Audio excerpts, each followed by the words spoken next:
Amém? Glória a Deus. Para mim é um privilégio poder servi-los nessa manhã com uma palavra, e por isso eu quero ler um texto que está em 1 Reis, capítulo 18. Vamos ler os versículos 30, 33 e 38. É uma breve reflexão. 1 Reis, capítulo 18, versículos 30, 33 e 38.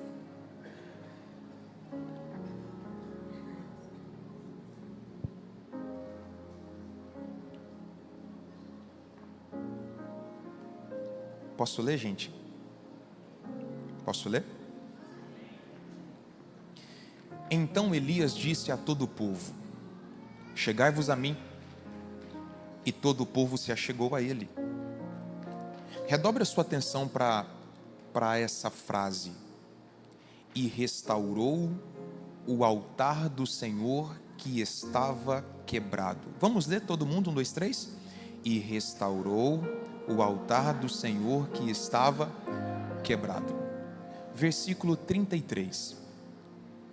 Então armou a lenha e dividiu o bezerro em pedaços e colocou e pôs sobre a lenha. Versículo 38. Então caiu o fogo do Senhor e consumiu o holocausto e a lenha e as pedras e o pó, e ainda lambeu a água que estava no rego. Então caiu o fogo do Senhor e consumiu o holocausto e a lenha e as pedras e o pó, e ainda lambeu a água que estava no rego. Coloca para mim, por favor, o meu tema nessa manhã. Hoje eu quero falar com vocês um pouco sobre restaurando o altar. Vamos repetir? Restaurando o altar. Israel estava vivendo uma das piores fases da sua história. Se você conhece um pouco o contexto desse texto que nós acabamos de ler, você vai perceber que essa estação que Israel estava vivendo foi uma das piores de toda a sua história. Essa fase difícil, caótica, ela teve uma origem, ela teve uma razão. E qual foi a razão que levou Israel para o fundo do poço? Israel chegou ao fundo do poço por causa da divisão. Se você voltar os seus olhos para o capítulo 16 e o versículo 21, você vai perceber que havia uma divisão estabelecida, instalada em Israel. E a primeira divisão que estava levando Israel para o fundo do buraco era uma divisão política. Metade do povo seguia Tibni e a outra metade seguia Onri. Se não bastasse essa rachadura política, essa divisão política em Israel, Israel também estava dividida espiritualmente. Capítulo 18 e o versículo 21 diz que o povo estava dividido entre Deus, Yahvé e Baal. Então Israel estava caminhando da seguinte maneira: de manhã eles ofereciam um culto a Deus, na hora do almoço eles ofereciam um culto para Baal, na parte da tarde eles ofereciam um culto para Deus, à noite eles ofereciam um culto para Baal. Então Israel queria se relacionar com Deus sem abrir mão do seu relacionamento com Baal, queria manter o seu relacionamento com Baal sem abrir mão do seu relacionamento com Deus. Isso parece muito com o contexto em que a gente está vivendo. As pessoas querem se relacionar com Deus sem renunciar à sua vida mundana. Elas querem viver a sua vida mundana sem abrir mão do seu relacionamento com Deus. Alguém está comigo aqui ou não? Por que essa divisão, essa rachadura política e espiritual estava direcionando Israel para um caos? Porque foi o próprio Jesus quem disse que todo reino dividido em si mesmo não pode avançar prosperar e subsistir.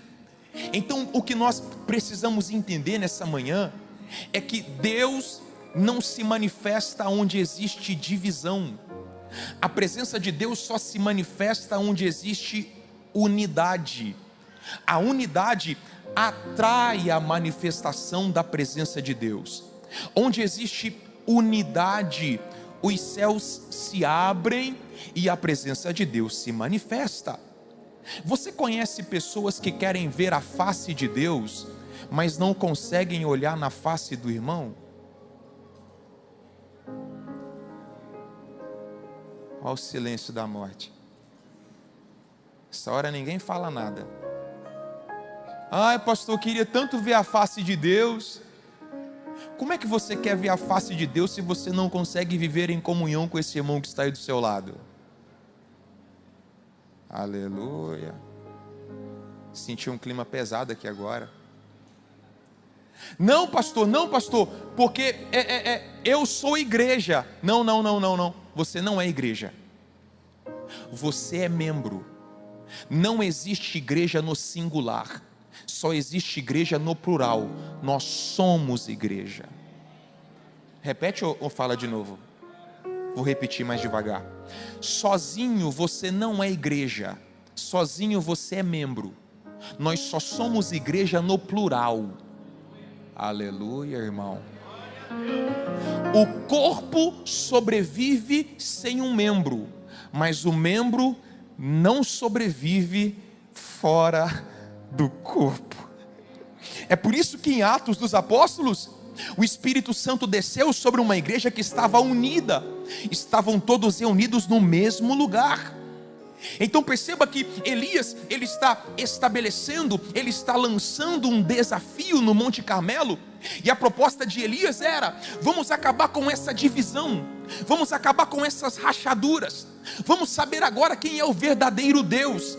Se Baal é o verdadeiro Deus, então vocês estão liberados para adorar Baal.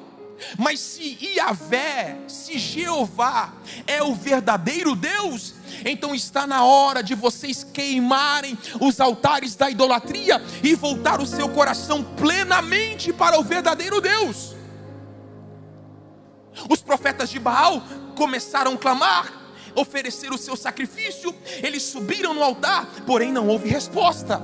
E a pergunta é: pastor Grandene, por que não houve resposta no sacrifício dos profetas de Baal?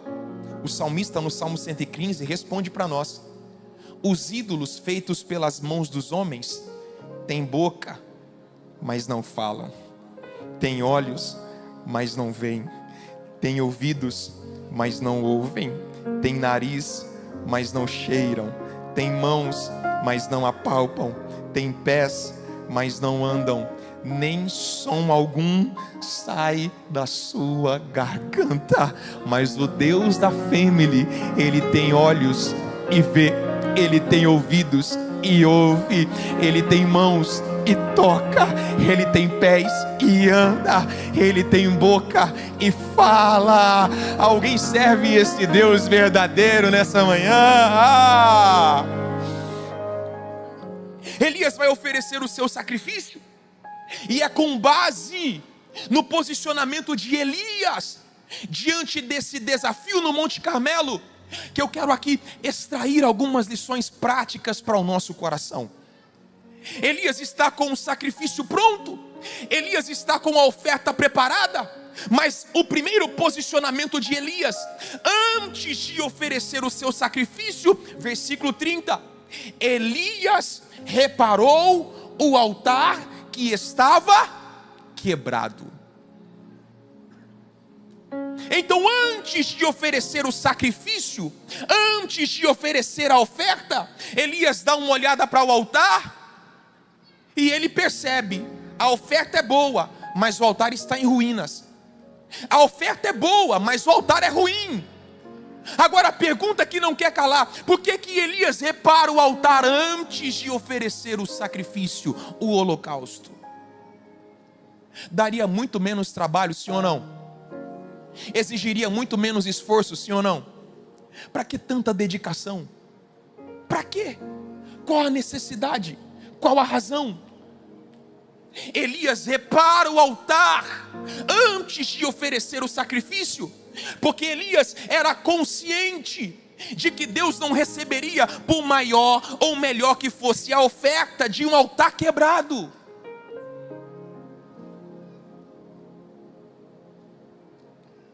Vou melhorar.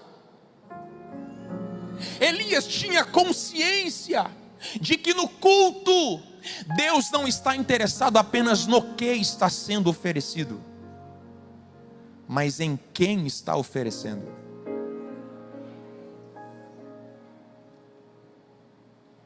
Deus não está interessado apenas no que, mas em quem.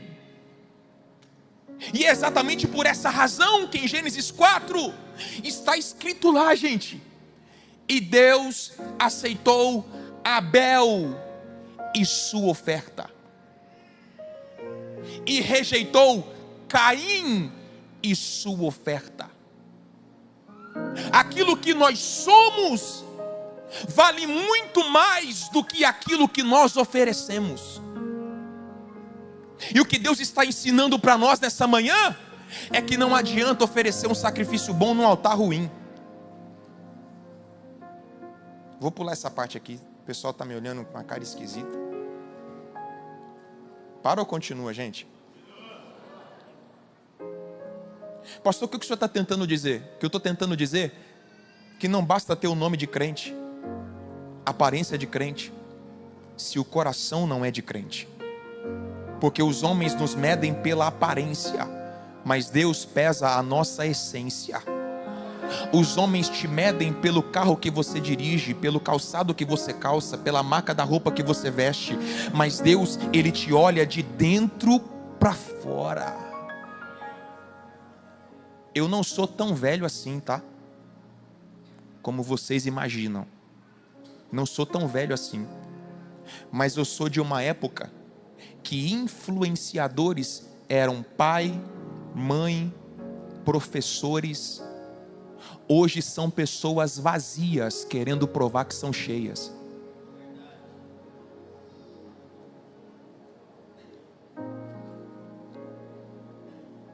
Pessoas que têm muita aparência, mas pouca essência. Quando Deus nos olha, Ele não pesa as nossas conquistas, os bens que acumulamos. Não. Quando Deus vai falar sobre Jó, Ele dá uma olhada para Satanás e diz: você observou meu servo Jó? Observou o quê? Você viu quantos carros ele tem na garagem? Você viu quantos seguidores ele tem no Instagram? Você viu que agora ele arrebentou no Bitcoin? Você viu quantos camelos ele tem? Foi isso que Deus falou, gente? Sim ou não? Você observou meu servo Jó? Ele é sincero, ele é reto, ele é temente, e ele se desvia do mal. Perceba que a balança que Deus usa para nos pesar é totalmente o inverso. E é por isso que muita gente se tornou excelente em público, mas são verdadeiros desastres no secreto. E é por isso que eu sempre digo, você já deve ter ouvido isso aqui: se você prestar atenção no que as pessoas fazem, você jamais será enganado pelo que elas dizem. Repete. Se você prestar atenção no que as pessoas fazem, você jamais será enganado pelo que elas dizem.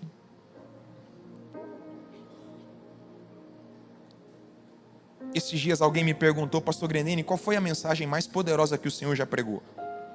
E eu respondi: a minha maior mensagem eu não prego falando, a minha maior mensagem eu prego vivendo.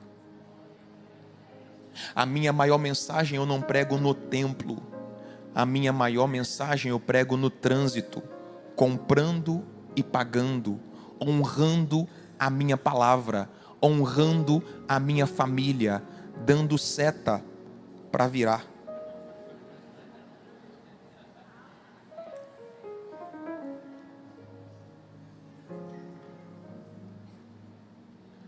É por isso que o nosso critério precisa de uma reforma. Você não pode se impressionar com a performance, porque performar é fácil. Performar com técnica você consegue. Aí as pessoas dizem: pastor, mas o cara cospe fogo, revela nome, CPF, ele expulsa até corintiano, pastor.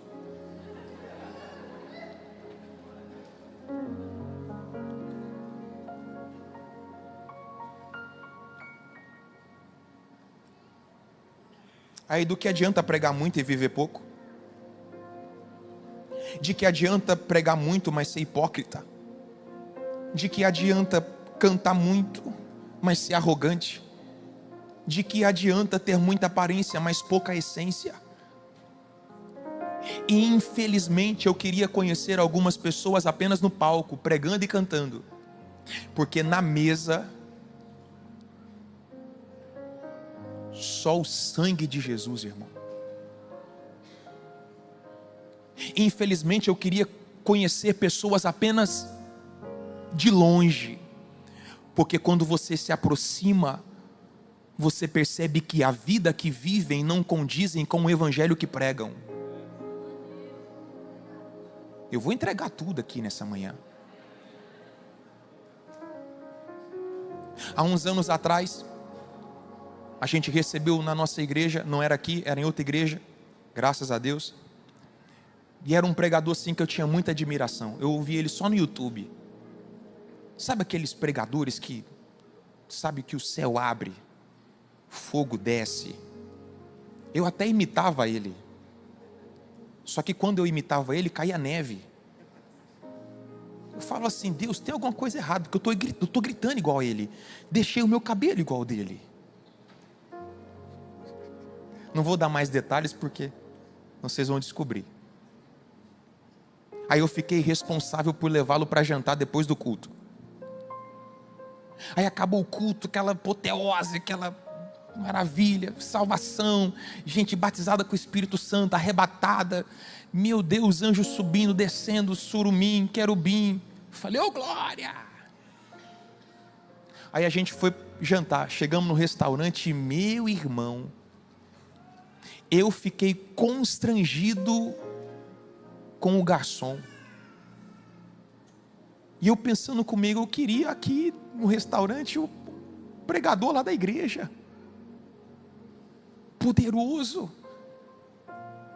Eu fiquei constrangido com tanta arrogância, com tanta falta de educação, com tanta grosseria. Eu falei: cadê o cara do Labacheia, da igreja? Eu queria esse aqui. Lembra da história do menino que foi falar com o pastor e disse: pastor, eu queria morar na igreja. Por que você quer morar na igreja? Eu vou trazer minha cama para cá, quero morar aqui. Por que, filho? Porque aqui, pastor, o meu pai é um anjo. Aqui na igreja o meu pai diz que me ama. Aqui na igreja o papai me abraça. Aqui na igreja o papai é cheio do Espírito Santo, em casa é cheio do demônio.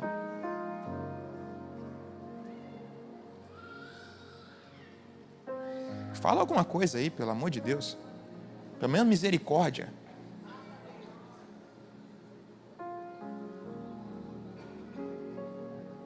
Eu sei que essa mensagem não gera engajamento. Eu sei que talvez essa mensagem não vai te motivar. Mas essa é uma mensagem que te fará refletir. De que nós estamos numa jornada cujo propósito, cujo objetivo é chegar ao céu. Amém? Amém ou não amém? Vou repetir. Nós estamos numa jornada, nós estamos numa trajetória cujo propósito final é chegar no céu. Amém ou não amém? Alguém tá nessa caminhada comigo? Agora, isso é sério. Por quê? Porque muita gente vai chegar naquele dia e vai dizer: Senhor, Senhor, no teu nome não profetizamos? No teu nome não expulsamos os demônios? No teu nome não fizemos muitas maravilhas? No teu nome não fizemos e organizamos muitas conferências? No teu nome nós arrebatávamos as multidões. No teu nome nós gravamos CDs. No teu nome nós ganhamos inscritos no YouTube. No teu nome nós ficamos famosos. No teu nome nós lotávamos os estádios. No teu nome nós fizemos muitas maravilhas. E eles vão ouvir da boca do nosso Senhor: eu não conheço vocês. Eu não conheço vocês que praticam iniquidade. Nós estamos aqui numa jornada cujo propósito é alcançar a eternidade com Cristo. E para isso nós precisamos de forma urgente rever os nossos conceitos, rever o nosso comportamento, rever a nossa conduta e levantar o nosso altar. Gente, o quebra-cabeça já está sendo montado, o circuito já está pronto, Jesus está voltando e Ele vem buscar uma igreja santa, uma igreja limpa, uma igreja santificada. Alguém entende essa verdade nessa manhã? Diga amém. Altar. O altar precisa ser restaurado. É tempo de ajustar a vida. É tempo de viver em pureza, em santificação, porque Jesus está voltando. Elias restaura o altar. Segundo o posicionamento de Elias, versículo 33. O altar está pronto? O altar está levantado aí, irmão? Amém? 3 amém. O altar está de pé aí, irmão? Restaurado o altar está... mais ou menos. Ok, o altar está de pé. Só que tem um segundo problema. Porque o altar está de pé, mas o altar estava vazio. Segundo o posicionamento de Elias, o altar está restaurado, o altar está organizado, porém o altar estava vazio. Aí sabe o que Elias faz?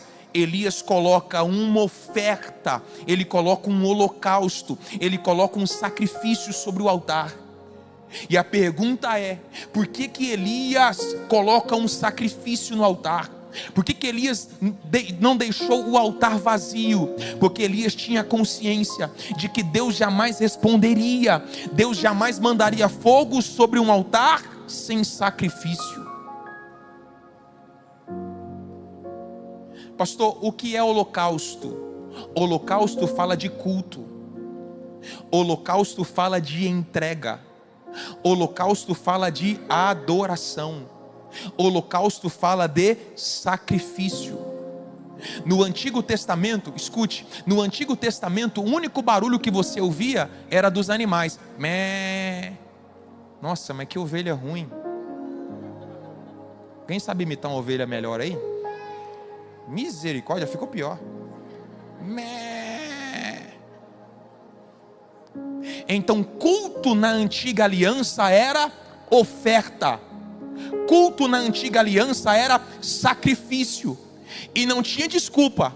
Pastor, eu sou pobre, traz farinha. Pastor, eu não tenho condições, traz uma pombinha.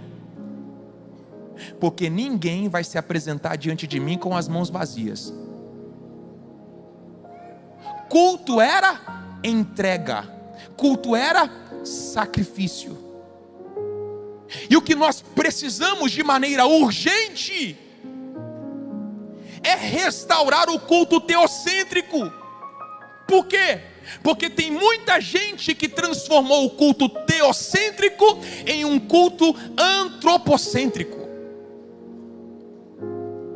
Arrancaram Deus do centro do culto e colocaram pessoas. Você acredita que tem gente que acha que o culto é para ela?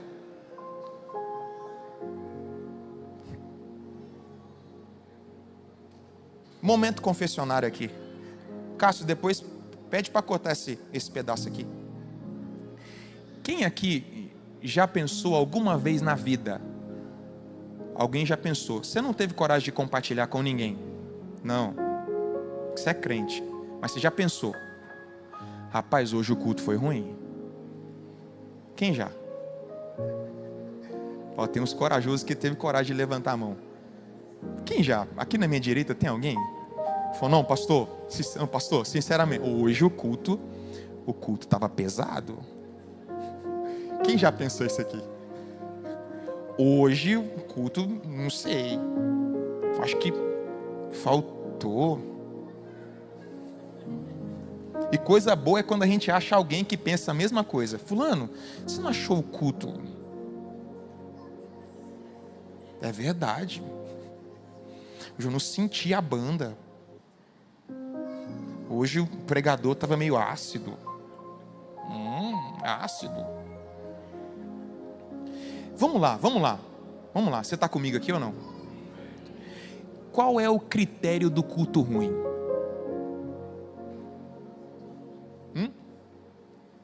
Vou te ajudar. O culto ruim é o culto que a banda não cantou a música que você gostava. Porque quando canta uma música da nossa playlist, é isso que é adoração. Quando canta a nossa música, só quero ver você, só quero ver você, só quero ver você. Oh, só quero ver você. Ver você, só quero ver você. Diga o que é. O que é que os anjos vêm, que os fazem se prostrar? O que é que os anjos vêm, que os fazem cantar santo? O que é que os anjos vêm, que os fazem se prostrar? O que é que os anjos vêm, que os fazem cantar santo? Aí você diz, hoje valeu. Hoje cantar minha música. Gostei. Qual é o critério do culto ruim? Culto ruim é o culto que o pastor não prega a mensagem que você queria ouvir.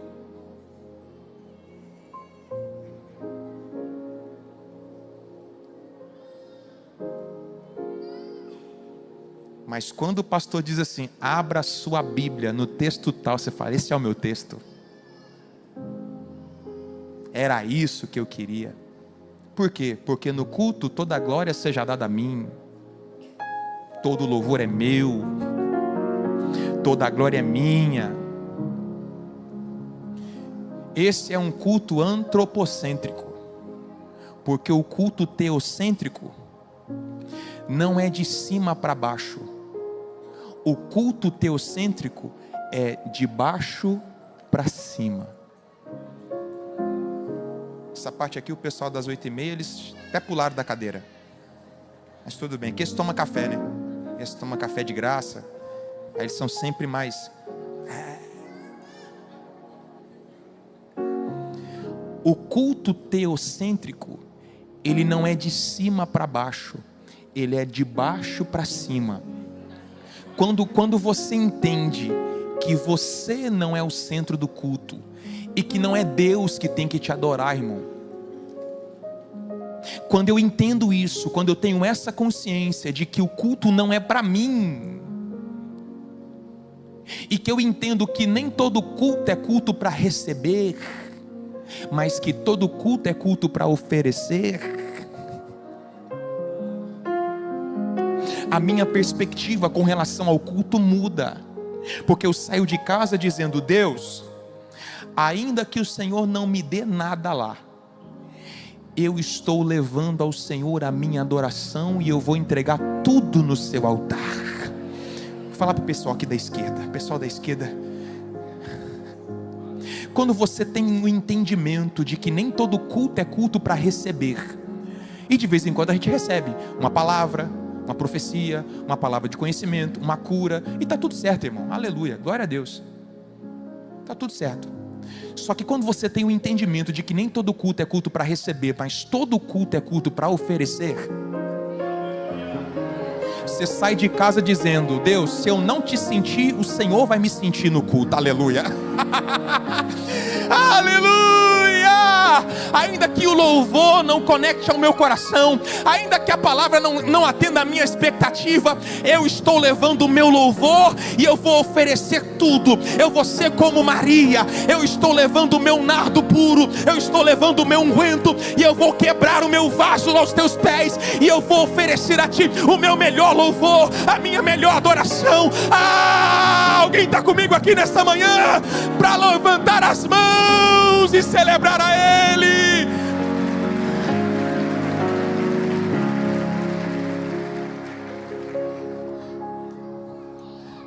Deus não está à procura de adoração, mas de verdadeiros adoradores.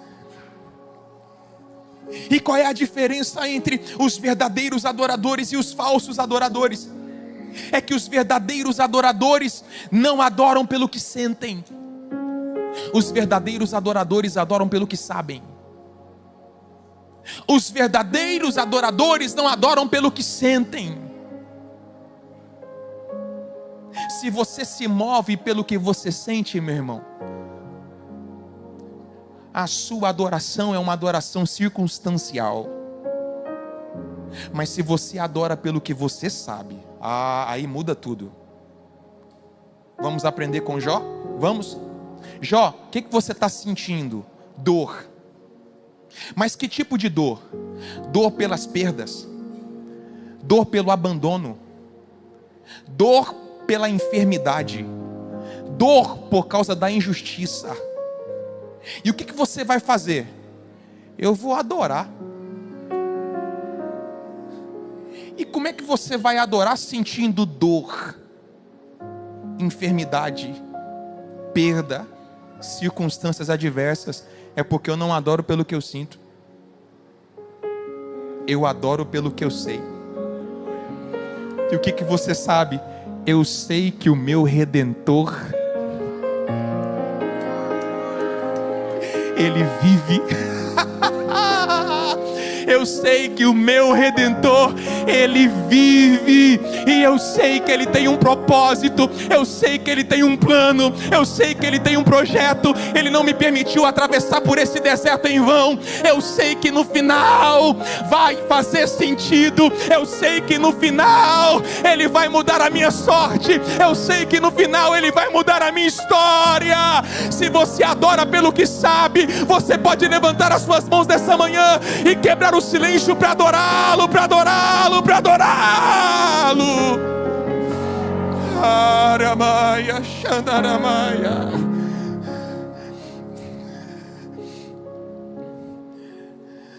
Porque eu sei que o meu Redentor vive e que por fim se levantará sobre a terra. Pastor, estou passando por um vale e eu vou fazer greve de adoração. Eu quero ver o que vai ser de Deus sem o meu louvor, sem a minha adoração. Filho, coloca aí para mim Apocalipse capítulo 4. Já estou terminando, tá, gente? Estou terminando já. Falar são muito falsos. Apocalipse capítulo 4, a partir do versículo 2. Pastor, vou fazer greve de adoração. Conhece crente birrento? Conhece? Então, olha o que o texto diz. E logo fui arrebatado em espírito, e eis que um trono estava posto no céu, e um assentado sobre o trono. O que estava sentado era na aparência semelhante à pedra de jaspe e de sardônica, e o arco celeste estava ao redor do trono, e era semelhante à esmeralda. e ao redor do trono havia 24 tronos. E vi assentados sobre os tronos 24 anciãos, vestidos de vestes brancas, e tinha sobre a cabeça coroas de ouro, 5. E do trono saíam relâmpagos e trovões e vozes, e diante do trono ardiam 7 lâmpadas de fogo, as quais são os 7 Espíritos de Deus. Olha o 6. E havia diante do trono como um mar de vidro, semelhante ao cristal, e no meio do trono e ao redor do trono 4 animais, cheios de olhos por diante e por detrás. Olha o 7. E o primeiro animal era semelhante a um leão, e o segundo animal semelhante a um bezerro, e tinha um terceiro animal, o rosto como de homem, e o quarto animal semelhante a uma águia voando. Olha o 8. E os 4 animais tinham cada um, respectivamente, 6 asas, e ao redor e por dentro estavam cheios de olhos, e não descansam, nem de dia e nem de noite. Eu vou repetir, essa é a parte principal, essa é a cereja do texto. E não descansam, nem de dia, nem de noite, dizendo: Santo, Santo, Santo, Santo, Santo, Santo, Santo. Se você não gosta de adoração, irmão, você vai tomar um choque quando chegar no céu. Você vai chegar lá e vai perguntar: que hora que termina? Será que não vão parar de dizer santo, santo, santo? Aí eles vão dizer: não, aqui o culto não acaba, aqui a adoração não cessa. O céu é um ambiente de adoração, e se eu estivesse no seu lugar, eu já entraria na vibe do céu, porque o céu não é um asilo. O céu não é para você descansar. O céu é para quem está acostumado com adoração. Levante as suas mãos o mais alto que você puder e diga: Santo, Santo, Santo, Santo, Santo, Santo, Santo. Se você trouxe adoração, não leve a adoração para casa. Aquilo que você trouxe, entregue no altar do Senhor. Entregue o seu melhor louvor, entregue a sua melhor adoração. Que nos seus piores dias você ofereça o seu melhor louvor.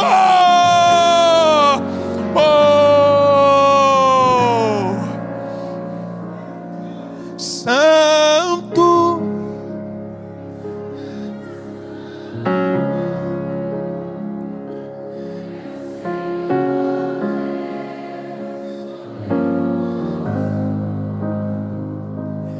digno de louvor,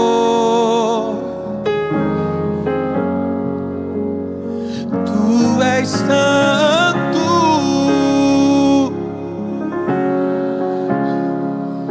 Quem é? Poderoso,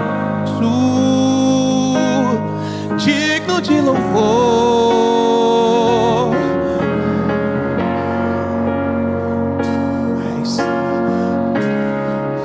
Vamos, family, vamos.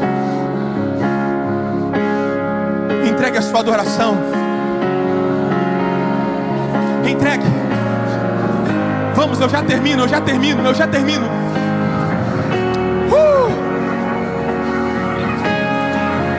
Nós não somos o centro do culto. O centro do culto é Ele. Quem merece louvor é Ele. Quem é digno de receber adoração é Ele. Se você trouxe adoração e louvor, isso, digno,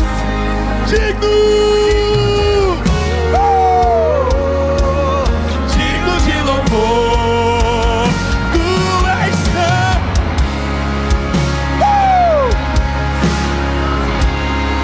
Quem é? É o Senhor Deus poderoso. Vamos!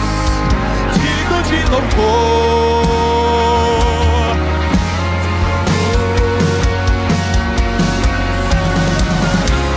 ira bababa canta